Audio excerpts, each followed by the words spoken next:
Hi there, my name is Mosebjadi, and I realized that I've been failing really hard at keeping my videos between 10 and 15 minutes.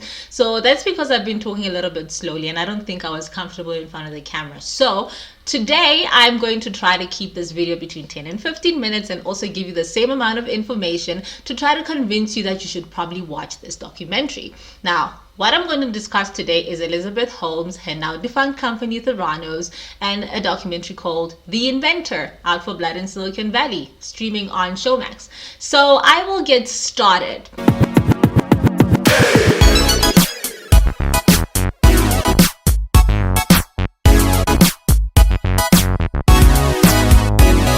As you've noticed, I have a little opening credit thingy and I decided to make it like a dancing thing because I think that's the energy I require to just boost my confidence in front of the camera. I don't know. I'm going to change it a few times, but it'll always be me dancing. That's just what I'm going to tell you.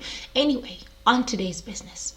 Like many founders of tech companies in Silicon Valley, Elizabeth Holmes is a college dropout. And also like many aspiring inventors, she kind of had it going good for a while. She founded Theranos when she was around 21 there in 2003 with the aim of developing new blood testing technologies.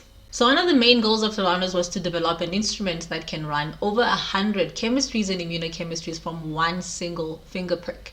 Now, this was already questionable, and also she wanted to develop it so that it is affordable for many people because the cost of healthcare isn't only expensive by basically how much we need to pay people that work in these industries, but the operational cost of many of the steps within healthcare are quite expensive. So that's how she ended up attracting a lot of investors to fund her goal, and she had to hire engineers and IT technicians because you require more than a vision and the status of being a dropout to actually bring something like this to life.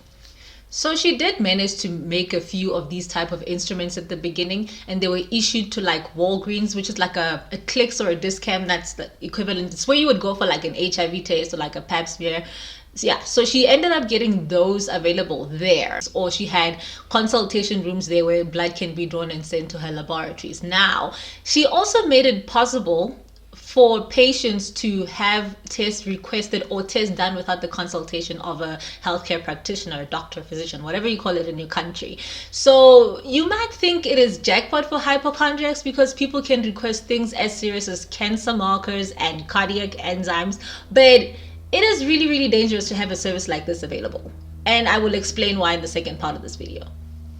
With regards to funding to try to develop this company, Elizabeth Holmes was able to raise almost $1 billion in big investments from some very famous rich people. Betsy DeFoss and the Cox Media Group managed to give $100 million each. Rupert Murdoch gave like $120 million. And the Walmart people, the Walton family, gave like $150 million. I know it's like maybe little money, but a thief is a thief. I will also be pissed off if somebody took that much money from me and I'm that rich. And they were lying about their technology. So there are a few things that I believe went wrong in Elizabeth Holmes' goal. And before I say it, I just wanted to stress that I am an actual scientist, so I kind of do know what I'm talking about. A lot of things went wrong with Elizabeth Holmes' vision. For example, a finger prick sample is a very small sample. Not that the results would be entirely false, but they are not reliable as per research that is available today. You require a little bit more blood to do certain tests. So people who have researched finger prick blood comparisons all are saying it is much more reliable to do a venous draw. I will of course put this information in the description box. Another thing is that finger prick samples are used as screening tools. For example, if you were to do an HIV test on a finger prick sample in the kits we get at the clinics, if that test yields a certain result, they have to take blood from your vein, from your arm, and they'll still have to send it to a lab for an ELISA to confirm that the result is what it is. So it wasn't a good idea to try to have that. I'm also not saying she didn't have a medical advisory board. She actually kind of did have a medical advisory board, which was inclusive of people who have worked at the CDC and all of that, or the FDA. I don't know. There was just people who have had a lot of experience within this field. However, it's very questionable. I find it questionable that none of them raised any of this research, or maybe tried to launch a research to kind of compare finger prick samples to venous draw and all of that. Or maybe it's just that they didn't want to disappoint the lady whose company is worth $9 billion at the time. Number 2 on where it went wrong, I think when she pitched that people can have certain tests done on them without requiring a consultation with a physician. I know you might see this as like low cost because you don't have the cost for a physician, but it is very important to be examined by a healthcare professional before certain tests are done, because one, they will probably do the correct tests, and you can't be having chest pain, for example, and think, oh, I'm having a heart attack, I'm going to go to the next pharmacy to have them check if I have a heart attack. No, no, no, no. No, I cannot stress how dangerous that is, or how reckless it was of her to try to have something like that possible. Almost always your blood test results are correlated to your clinical picture, which is why we have doctors, which is why we have people who have studied this situations to kind of help us when we're going through some health situation. So you need a diagnosis from a healthcare practitioner.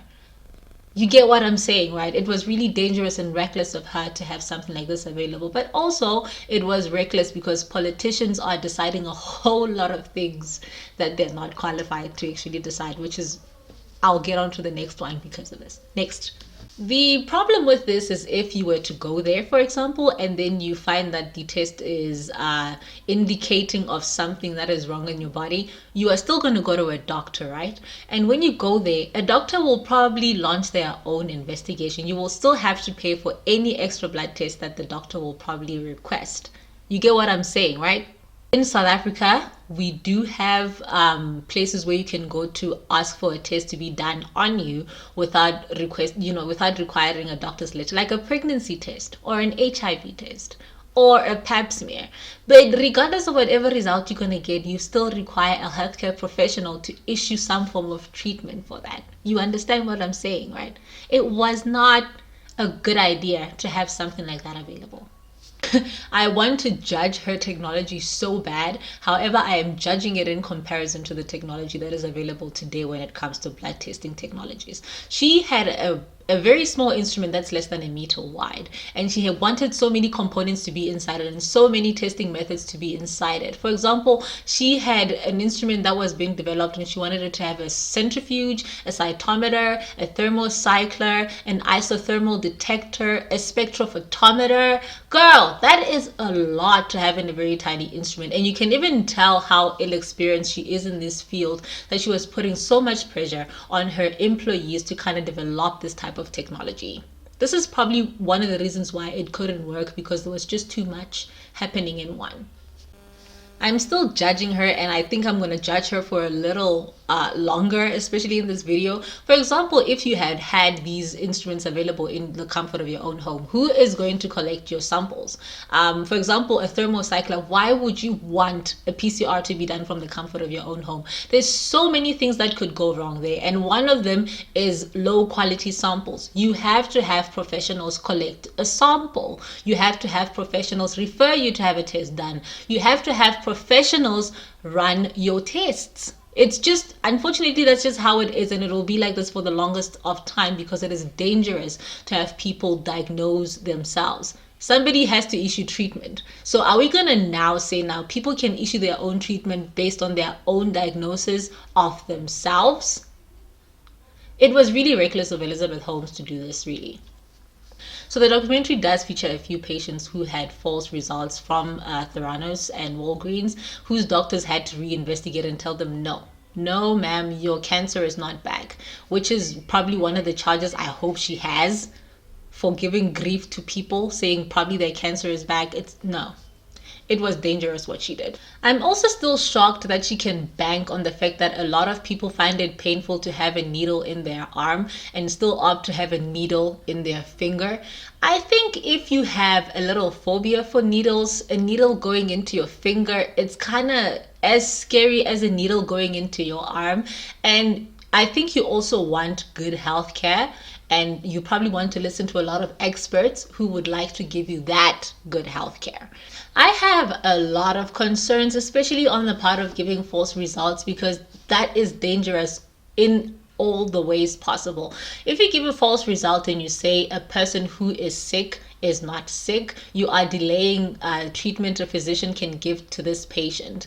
Now, if you say that somebody who is not sick and the person, you tell them that they're sick, you are giving them unnecessary treatment, you get. So that could be detrimental as well to a person's health, to a person's mental health, because there is a lot of ailments that people can develop depression from having, or people can have unnecessary reaction to the medication that they are being issued, you get. And these people were never sick in the first place, you get. So fast forward to now, October 10th of 2020, when I'm recording this video and hopefully would post it on the same day.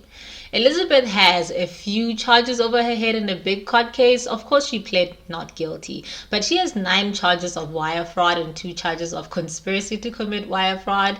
And she's facing these charges with her ex-boyfriend, Mr. Bawani. But I'm not going to talk about Mr. Bawani in this video because I made it solely about Elizabeth Holmes. And if she is found guilty of all of these charges, she can face, I think, about a maximum of 20 years in jail and a fine of like $200,000. But also she has to pay everybody back. Everybody who invested in that company, she would have to pay them back. So yeah, she's also now married to this guy that I'm going to put over here. They're now married probably for less than a year. He's an ad to a family hotel business. I hope for his sake it's not in community of property, because with what debt she might be given at the end of this court case, she could be ordered to pay billions of dollars to people, depending on what the investment was. So she could be ordered to pay so much money back to people. She will probably pay a lot of money to people. So good luck. If something like this was a success and it was rolled out to the world, we would all benefit from it, regardless of whether it's developed in the USA. If the operation cost of blood test is reduced, healthcare could be a little bit more affordable for a lot of people, you know, and maybe the public healthcare system could do something more if the operation cost of this one step is reduced, you get.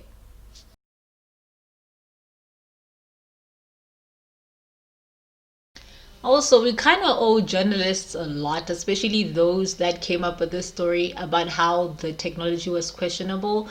Because when this story came out, Elizabeth Holmes was out there saying, you know what, when you're trying to do something good for the world, people come out and say that, you know, you are not doing it. And they're calling it fake news. They call it fake news because now fake news is a thing. And we are here today. Her company is now defunct. Her technology was not working. She was lying to people. She took a lot of money from a lot of rich people. Yeah, nah. I don't want that stress in my life. Taking money from rich people, come on. Even if they can do without it, you know, if rich people can do without their money, it's still not my money. And I care about the way I make money. I do. And my conscience wouldn't be clear if I made money this way or pretended to be rich, because you know what, she's not rich right now. Her net worth is probably like 0. I stand by that. I stand to be corrected, but her net worth is probably somewhere like 0. There are a few places you can catch the stories. There are documentaries whose mini clips are available on YouTube. There's also the specific documentary that I'm talking about that's available on Showmax. And there's books that were written about Elizabeth Holmes too.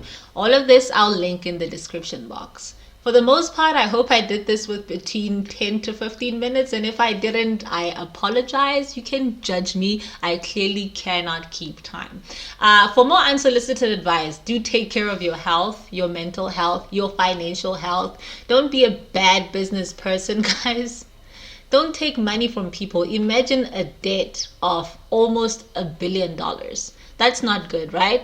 Anyway, my name is Mo. I hope you enjoyed this video. I will see you in the next one. Bye.